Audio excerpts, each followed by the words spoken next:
Hello and welcome back, Magic Cat back in the crypto video. Hope you guys doing well. Ladies and gentlemen, welcome back to a bullish Pulsechain video where I'm going to be giving you guys the latest and greatest info about pLUSD. Is it bullish? What have I been doing? What's my opinions on pLUSD? Obviously, one of the P stables, one of the PRC20s. It's a gold mine, the PRC20s. These narratives are only possible in Pulsechain, which is why I love being here. Okay, right now the crypto has been going sideways, so don't expect too much, but I do understand that these are the opportunistic times where buying power is up. You can really accumulate and build your position, because by the time, I do believe that we are in this final stretch before the bull run effect actually goes up and brings people, brings the retailers, obviously with the ETFs, bringing in the institutional. I think I even heard Solana ETF is being applied for in July. A lot of things that are going to happen, and being in Pulsechain, we have so many undervalued tokens. Of course, as I said, the PRC20s, the narratives, PDAI, PLUSD, PSDT, a lot of that, and of course the meme coins itself. And I think we have so many different categories. And I just wanted to say, by the way, that there was, some kind of drama that I've been seeing in Twitter about, Pulsechain, and I kind of made this tweet that I kind of want to read to you guys. Okay, I'm against this tribalism. I'm against this, division where, okay, I'm not going to invest in this token because it's part of this group, etc., etc. Now, yes, the Tangan, for example, is not a perfect, you know, group of people, etc., etc. But I have to give them credit where credit is due. You know what I mean? They're doing a really great job with onboarding people. I like some of their meme coins. I am going to be in a lot of their meme coins. Same goes to 9inch. Obviously, the fact that I did it, bro, where the BitBoy guy started X. Where did the ETH go? I'm really holding that and staking it. BBC. A lot of great tokens, guys. It's literally where you don't need to, you know, tribalize and then only buy stuff that, okay, oh, I'm part of this. I'm not gonna, make the best of all worlds. You know what I mean? You have to buy whatever resonates with you. I don't really care who's behind it. I don't need to kind of, gatekeep information and stuff like that. I feel like there's enough money that will come into the bull run when we're in full effect that all those projects can, thrive together. And I feel like this division only makes us look from the outside as if we're weak. You know what I mean? And I'm really with the whole point of, hey, let's partner together. Like let's not hate, let's not be toxic and things like that. So I'm going to be doing my part of the community. I'm going to be highlighting those projects that resonates with me, that I think are good opportunistic times to get into, regardless of if they're part of Tangan, 9inch, 9mm. I love them all. Okay, I really love them all. I think this is all part of being Pulsechain. That's what I'm about. I'm gonna be the change that I want to see. You know what I mean? So I don't really, I'm against all this division. That's what I'm trying to say. And then here I even talked about Richard Hart tokens. And then I said, we really got it all in Pulse. I don't need to choose one side over the other. The sacrifice funds rotation will bring enough money to make all of us blow up. But we shouldn't really count on it. We need to do our part for the community and branch out to different communities and circles and partner with each other. We all have the same goal, so why not sprint there together? And also just wanted to, I had this clip that I want to share with you guys where, you know what I mean? I've seen a lot of people talk about, okay, PDAI, PUSDT, PUSDC, or pLUSD, which one should I get into? This video, which I do hope someone can tell me who he is, but I saved this video where I think he summed it up quite perfectly. So listen to this before we get into the latest news about pLUSD. Daniel says, hello, everyone. Just waiting for PDAI to go down more. Hey, look, let's talk about that for a second. So we have PDAI, PUSDC, PUSDT, and pLUSD from Liquidity. Those all need to go to parity if we're going to go to parity here. So if you believe in that, you believe what the ATROPA, or whatever you want to call it, team is doing, then I would pick up all those. So find the one that is the cheapest and stock up on it. We want everything to be at parity. All the stable coins need to be close to $1. Doesn't mean they have to be $1 all the time, but somewhere near that. And can you imagine the narrative, the excitement around that if that got even closer? Wow, that'd be so cool. That's exactly it. He couldn't have summed it up even better. Guys, that's my main point. Okay, I'm in PDAI, I'm in pLUSD. I understand what happened with pLUSD, but I feel like it's been investigated, and I think everything that they said is very, pieces up together. It makes sense where that was, a Trove manager vault, whatever you call it, that was taken advantage of, where they, the person who was behind it, kind of fed it the wrong ETH/USD spot price to make it equal to one WPLS instead, and then you kind of drained it. And I feel like, and they confirmed, they said there's no other Trove managers. So even if that person wanted to do the same attack, same vulnerability attack, they physically cannot happen because there is no other Trove managers or vaults that are holding, X amount of pLUSD in that vault. So, a lot of things like that. And I like that, the transparency, the fact that they've done burnt parties, the fact that we have, stable here, that I'm going to be explaining in a second, is beautiful. So I had this pulse tracker here that says what's the latest track. So total burn supply is 3.99. Same thing is reflected here when we go to the Go Pulse. Shout out to Go Pulse. And you can see, and this is one of the points that actually, I realized, the fact that we have this drop in price, it only does one thing. Of course, it gets, now people who wanted to join in have a chance, right? But the second thing that I also realized, it makes it cheaper and easier to burn even more pLUSD. So I feel like in the long run, it literally, there's always a light at the end of the tunnel. There's a bright side to everything. It's literally a matter of, hey, would you say it's a half glass, half empty or half full glass? It's really up to you and the way you look into it. Personally, for me, what I have been doing, I didn't buy the dip. Okay, I did not buy the dip. I wish I did if it when it went to all down here, but I was at the gym at that point, so I didn't. And I saw it pump by 3x, and I was like, oh, I missed out on it. So I'm holding, and I've never sold a single penny. The only thing I've been doing is actually providing liquidity in 9mm, and I've even made this like Excel sheet here. I made a video on this, and you can see that the past 4 or 5 days, I've been making very good amounts of ROI. I'm kind of on this road to making 100%, making $100 daily from provided liquidity in V3. And pLUSD has been such a great pair to provide for. You can see here $7, $20, $12, and today so far it's like $1 something. And I do understand that there is impermanent loss, but as long as you're coming into this in a long term and your liquidity amount with the impermanent loss, and you keep that segmented, and you obviously realize your gains and sell it into WPLS or in a stable coin, whatever, and as long as it's a long term play, the fees gained will outweigh the impermanent loss. I've actually been making basically 2 to 4% daily ROI on a lot of those tokens. You can see I'm in GameStop, you can see I'm in INC/WPLS. It's actually pretty sick. This is why I love 9mm, I love pLUSD, and as I said, it's creating a lot of opportunities, and the same thing with stable. Now, in this part of the video, a lot of people are asking, how and when should you buy stable? When should I mint it? Because as you guys can see, for example, if I said here I want to mint a billion, I believe, is that a billion? I'm going to assume it's a billion. You can see that the fees is $143, and the mint ball is 257.3, and then the LUSD is etc. So it will actually cost you more to mint the S-ball. Okay, so that means this is not the right time to mint stable with your pLUSD. So when is the right time? Okay, there's a formula that this guy summed up pretty perfectly, actually. If you scroll down here, LUSD plus Pulse protocol fee should be less than your stable value. You do that, you're going to make your arbitrage.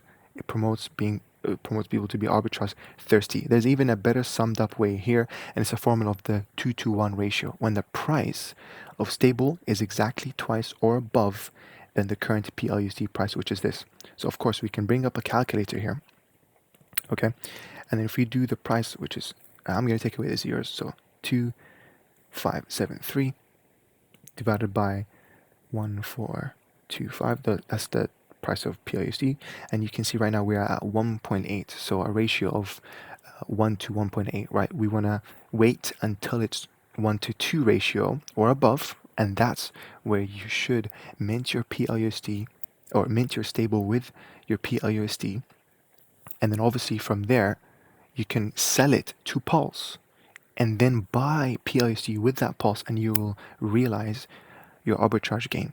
This is how it is. It's a formula, but again, this is summed up in a really, really nice way here, where it says I've been considering what's the best strategy that can be done. Things I noticed: big buys, big sells, lack of LP, thus big ratio drops. To counter this, buy LUSD with Pulse.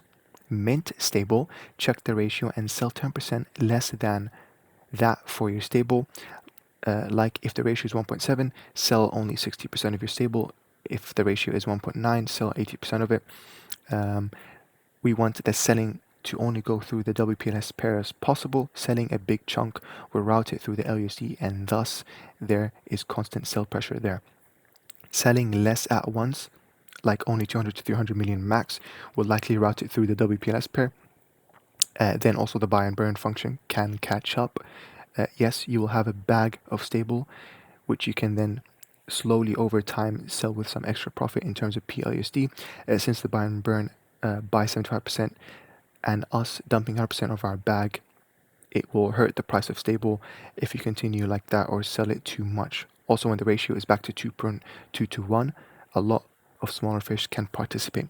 So, that's a kind of a more intricate strategy and stuff like that. You can definitely pause and read that, or join the pLUC Telegram. Link in the description. Okay, if you want to stay with the latest and greatest of their latest announcements and stuff like that, link to the description to that, or join my Telegram community. You can ask me questions. I literally spend a lot of my days checking that and then answering people's questions over there. Okay. And yeah, aside from that, this one as well really sums it up pretty well. To burn LUSD and mint SPL, wait for a 2 to 1%, 2 to 1 ratio or higher, which is just as I showed you. Then sell your SPL into Pulse, buy LUSD with Pulse. Repeat the process and you will increase your position in pLUSD while also contributing to the burn of the stable. It's a really amazing process here. When the ratio is below 2 to 1%, buy SPL through WPLS. So just buy and hold it until it goes there, and then you can sell it, etc., etc. So there's two routes here, if you realize. Okay, this will help bring the arbitrage back to 2 to 1 ratio or higher to burn LUC and mint more SPL. Watch the Arbonne Petias. So pretty cool, man. I really like this. And of course, you can see, as I said, the burn is happening. Guys, this is why I like about, it's the community effort. This is the people's chosen PRC, or the people's chosen P stable to reach $1. Again, we are tons of X's away. Okay, sounds very unrealistic. As I said, I want to be part of the ride. This is a speculation, guys.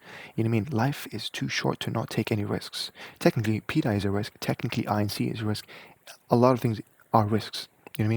But I'm willing to take those risks. I'm segmenting my risks. I have different types of investments. Blue chips of Pulsechain, like the rich or hard tokens, right? INC, PHEX. You got the low risk ones, like, for example, PDAI. Tons of other things, like Teddy Bear, ATROPA, in my opinion, okay? And then you got medium risks. Could be anything. Up and UpX, tons of things I'm really into. PWBTC, and you got high risks, and that's where I put my pLUSD. I never sold a single token because I feel like it's too early to sell anything. I want to be sticking around. If you kill a few zeros, a handful of zeros, if we reach halfway there, if we reach the milestone of 0001, do you know what I mean? Like, I'm holding this, guys. This is how you play it. You want to take risks. No financial advice, obviously, not with only with risk capital. I'm not going to be investing my rent money that I need like in a few days. No, that's not how you do it, guys. Do not put all your eggs in one basket. Adapt, learn, segment your risks, diversify. Okay, so I really hope you guys understand this. But pLUSD is my speculative play, and hopefully, being in this bull run, you want to create your own luck as well. Okay, and learn when to take profits along the way. Okay, do not marry your bags.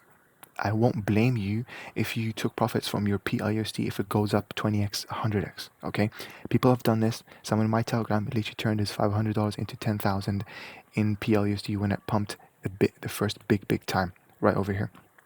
I think if you go back to USD, yeah, in this big pump right here when it went 30x when I dropped my video on that in here. And you know what?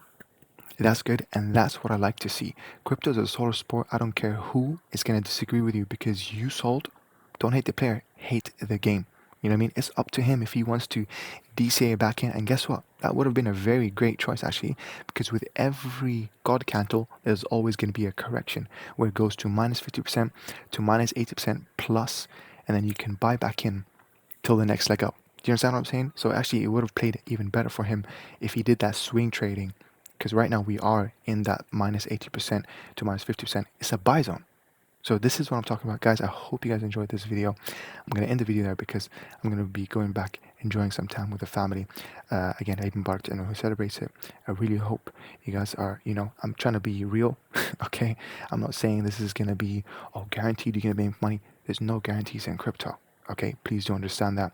But at the same time, I do believe we are in the final stretch before the bull market actually starts to flip on the green side, okay? Because before you're part of the cycle, people are in depression. People are poor. People are literally complaining, oh my God, I'm low on my investments. You know what I mean? People are buying dips, people are poor. And then euphoria comes. It's crazy. Retail investors, institutional investors, crazy comes. This is why I tell people, be careful, have milestones, take profits on the way up, take profits on the way down. Because you can never, never, ever time the peak of the bull run. Last bull run, when Bitcoin was at its peak, 69,000, whatever it was, it only touched it for a few hours and it never touched it again, and it went down like a falling knife. And you could be asleep when that happens. So keep that in mind. My milestones for this bull run is Ethereum at 7.3k, Ethereum at 10k, and Ethereum at 15k. If we even reach that, that's super aspirational. Okay, same thing with Bitcoin. Bitcoin at 100k, Bitcoin at 150k, Bitcoin at 220k. That's again super aspirational. I'm not betting on it. By the time it reached that, I probably would have sold 90% of my bags already. Okay. Hope you guys enjoyed this video. Okay, I'll be making more videos on it soon. And yeah, you guys are amazing. I really appreciate all the support. I always listen to your feedback, and I try to keep you guys keeping it real with you. I want to share all the knowledge that I have. I'm not going to gatekeep the knowledge, because I do believe knowledge shared is equal to knowledge squared. So yeah, let me know what you think of this video, and keep in mind I will be making a part 2 for hidden gems in PRC20s. I've been speaking to a lot of people, and it's opening my eyes. There's a lot of new opportunities. It's a gold mine up in here, guys. This is why I love being in Pulsechain. It's super undervalued. Like, we are really early in this. We're the 1% front running the 90% of investors, traders that are going to come to Pulsechain, especially when we're listed on more centralized exchanges, when the SEC, lawsuit gets dismissed. It's super exciting. You know what I mean? And when PDAI goes to $1 and it actually catches people's eyes, like, whoa, that's a narrative that I've never seen possible anywhere else. It's crazy, man. I hope you guys have a great day, and I'll catch you soon. Bye-bye.